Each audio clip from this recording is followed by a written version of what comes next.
അസ്സലാമു അലൈക്കും വറഹ്മത്തുള്ളാഹി വബറകാതുഹു. പ്രിയമുള്ളവരെ, ഒരു വിശ്വാസിയുടെ ഏറ്റവും വലിയ അഭിലാഷവും ആഗ്രഹവുമാണ് മരിക്കുന്നതിൻ്റെ ഉള്ളിൽ മദീന ഒന്ന് കാണണം എന്ന്. അത് മുത്തുനബി സല്ലല്ലാഹു അലൈഹി വസല്ലമ തങ്ങളുള്ള ഹൃദയബന്ധവും ഇഷ്കുമാണ്. അതൊരു വിശ്വാസി അവൻ്റെ ഹൃദയത്തിൽ കൊണ്ടു നടക്കുന്നത് നബി സല്ലല്ലാഹു അലൈഹി വസല്ലമ തങ്ങളോടുള്ള ഹൃദയബന്ധം കൊണ്ട് തന്നെയാണ്. കാരണം നബി സല്ലല്ലാഹു അലൈഹി വസല്ലമ തങ്ങൾ ഒരിക്കൽ പറഞ്ഞിട്ടുണ്ട്, എനിക്കെൻ്റെ ഇഖ്വാനീങ്ങളെ കാണാൻ പൂതിയുണ്ട്. അപ്പോൾ സഹാബത്തെ കിറാം ചോദിച്ചു, അവലസ്ന ഇഖ്വാനൊക്കെ യാ റസൂലല്ലാഹ്, ഞങ്ങൾ അങ്ങയുടെ ഇഖ്വാനീങ്ങളല്ലയോ നബിയെ? ലാ വൽ അൻതും അസ്ഹാബി, നിങ്ങൾ എൻ്റെ സ്വഹാബയാണ്.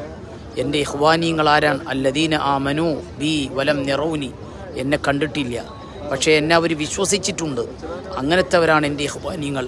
അവരെനിക്ക് കാണാൻ വല്ലാത്ത പൂതിയാണെന്ന് മുഹമ്മദ് മുസ്തഫ സല്ലല്ലാഹു അലൈഹി വസല്ലമ തങ്ങൾ പറഞ്ഞു. നമ്മളെ കാണാൻ കൊതിച്ച നേതാവാണ് മുഹമ്മദ് നബി സല്ലല്ലാഹു അലൈഹി വസല്ലമ തങ്ങൾ. പ്രിയമുള്ളവരെ, നമുക്കൊക്കെ ഇവിടെ എത്താൻ അള്ളാഹു തൗഫീഖ് നൽകി അനുഗ്രഹിക്കുമാറാവട്ടെ. ആമീൻ യാ റബ്ബൽ ആലമീൻ.